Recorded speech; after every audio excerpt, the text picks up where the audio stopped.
Americans to the 48 states that would have never known any of us.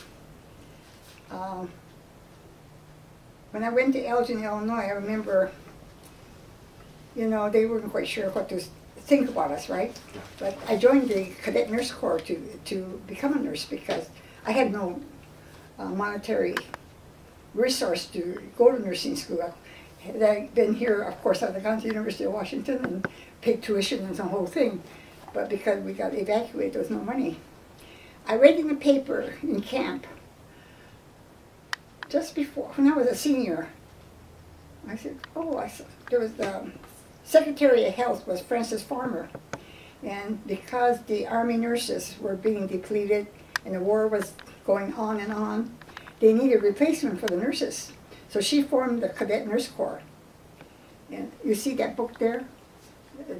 Yeah, you showed yeah, me that. I'm not in it, but it explains how the many of the nurses, those of us that left camp, became Cadet Nurse Corps nurses. And you know, it's kind of like the Army in that they gave you a summer uniform, a winter uniform, and we had the Montgomery beret, and we had the 2 purses, one for winter, one for summer. And they supplied all our uniforms too. And we only had to buy shoes. And they paid for all our education as far as books and the tuition that was required. But in many ways, we also kept the hospitals taken care of because the RNs were all going to the Army or Navy or whatever. So the student nurses did all the nursing. And we worked 3 shifts, and I went to a 3-year nursing school, and I think that we got a great deal of experience because of the fact that we were the actual nurses.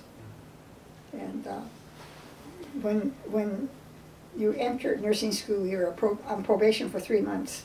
If they decide to accept you, there's a capping ceremony, you get a white cap.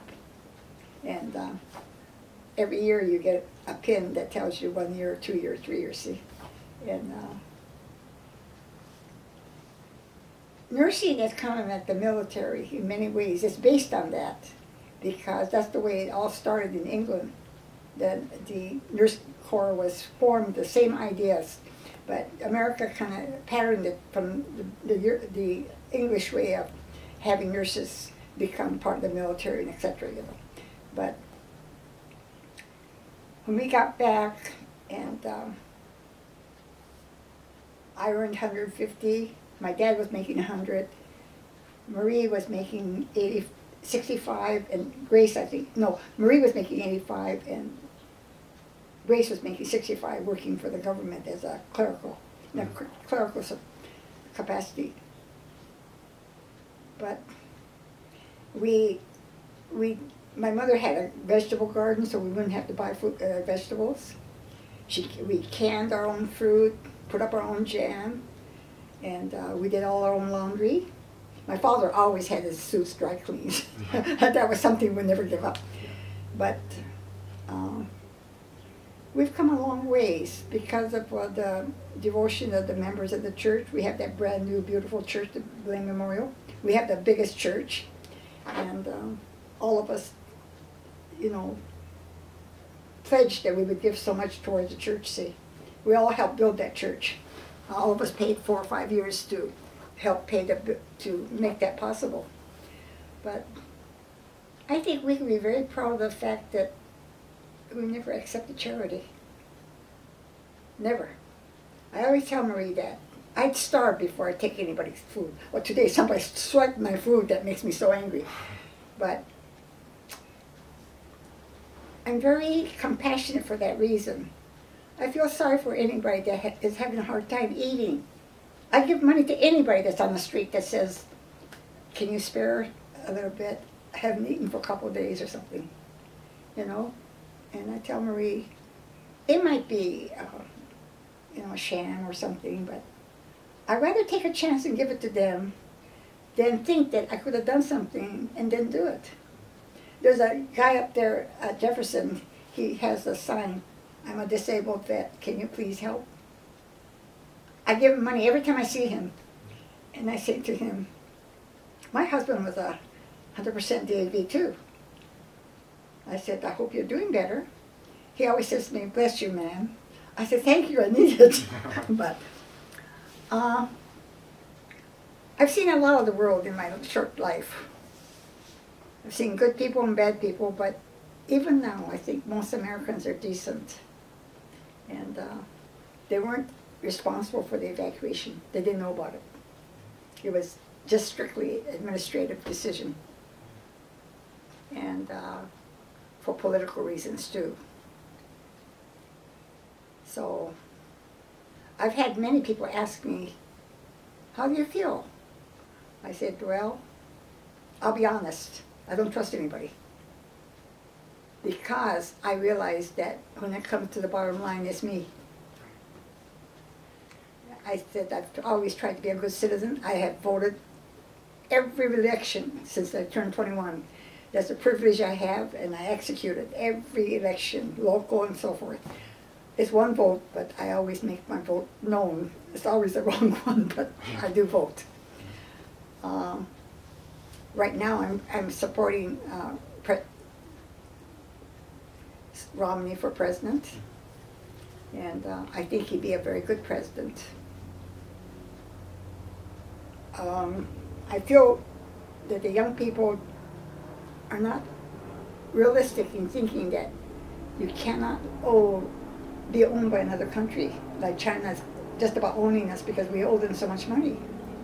Well, you don't want them to tell you what to do, David. You're an American. So, you know, fight hard for that privilege. You don't want somebody else to come and tell you what to do. I had that happen already to me once. I hope it doesn't happen to you. It's very bewildering. What did I do? One day I'm living like everybody else, next day, gosh.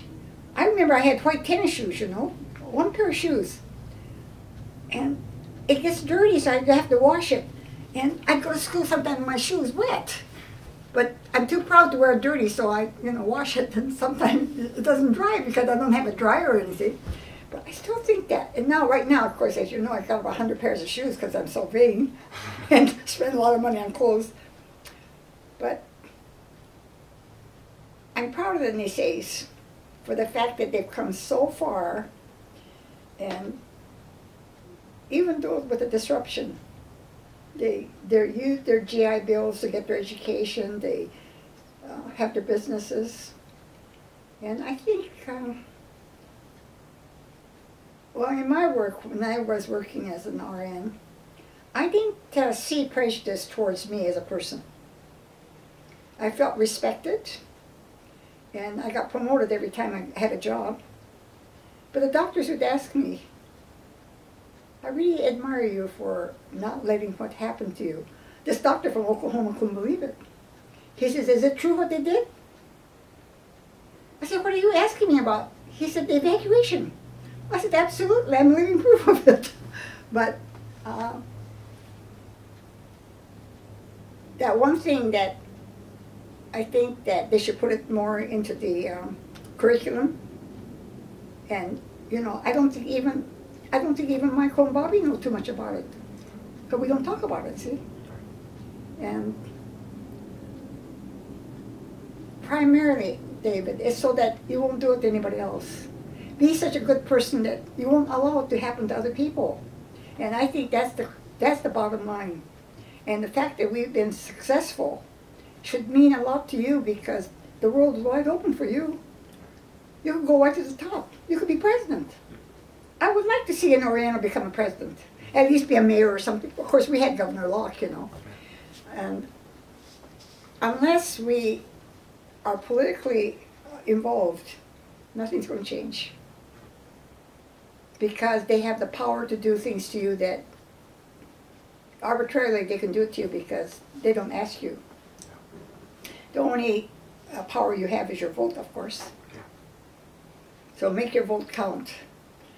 In my family, 2 are Democrats. The rest of us are Republicans.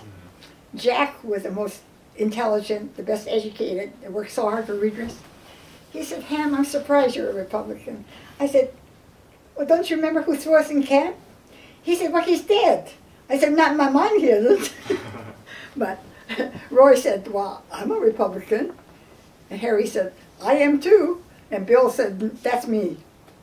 And Dorothy said, I voted Democrat once, Ham, but I'm a Republican now. Yeah. I said, good. If you want to be good on good terms with your sister, you better be a Republican.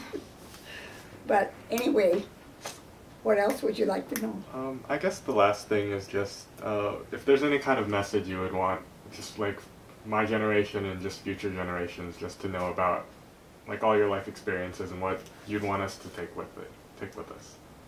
Well, since I'm a child of the first immigrants that came to America, and you are a third generation, because my children, of course, third generation, right? Because I'm second generation, they're third generation, you're actually fourth generation.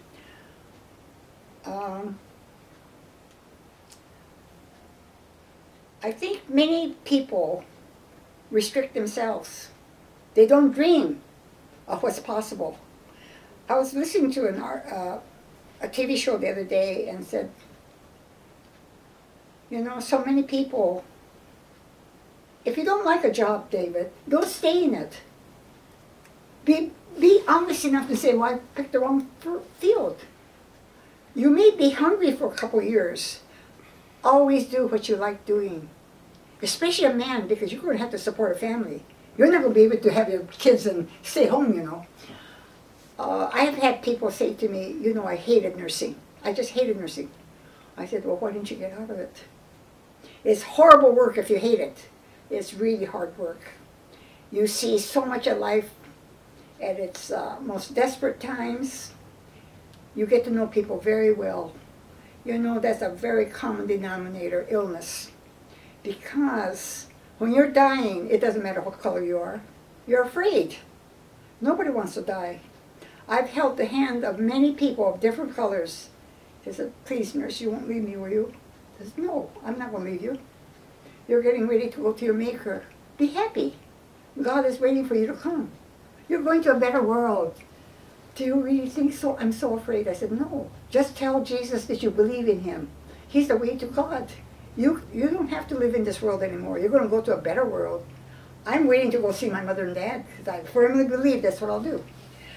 I think that my one advice is, please don't stay in work you don't like. And if you can, be a public service. So much is available and so much is you could do to help other people. All of us need to be more involved in the community. And, well, you're going to be graduating this year. Are you going to go, you're going to go on to you're going to go on to school, don't you? Mm-hmm. Yeah. But you're going to take a couple of years off? Just one. So, yeah. Well, Shannon seems happy with her, you know, teaching. I don't want to be a teacher, but she seems to like it. Mm-hmm. Well, I guess we're the product of good teachers, ourselves. They were able to, you know, help us.